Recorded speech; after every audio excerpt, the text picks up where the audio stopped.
असा ॲटोरन ब्लोअर आहे, तर शेतकऱ्यांसाठी कुठल्याही ट्रॅक्टरची गरज पडत नाही, कुठल्याही माणसाची वडायला गरज पडत नाही। ऑटोमॅटिक हा गिअर टाकल्यानंतर पुढे चालतो आणि कुठलेही तुमच्याकडे बाग असेल, तरकारी असेल, कुठल्याही अंतर मशागतीमध्ये तुम्हाला चालवायचं असेल तर ह्याचं खूपच अंतर कमी आहे।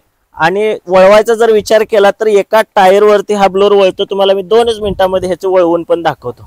बघा मित्रांनो, याला डिफरन्शियल गिअरबॉक्स आहे। एक टायर जागेला ठेवल्यानंतर हा असा ऑटोमॅटिक जागेला वळतो। हा डिफरन्शियल गिअरबॉक्सचा ब्लोअर आहे, वळायला खूपच कमी जागा लागते आणि ह्याला 7.5 HP इंजिन दिलेलं आहे। तर 7.5 HP इंजिन आहे, 26 LPMचा STP आहे आणि 24 इंचाचा फॅन आहे। तर याच्यामध्ये टाकीचा जर विचार केला तर अनब्रेकेबल आणि हेवी टाकी दिलेले आहे, ट्यूबलेस टायर आहेत। तुम्ही ह्या टाकीवर उभा जरी राहिला तरी पण टाकी एकदम हेवी दिलेले आहे आणि टायर ट्यूबलेस दिलेत, ते शेतीमध्ये चालवायला कुठल्याही प्रकारचा अडथळा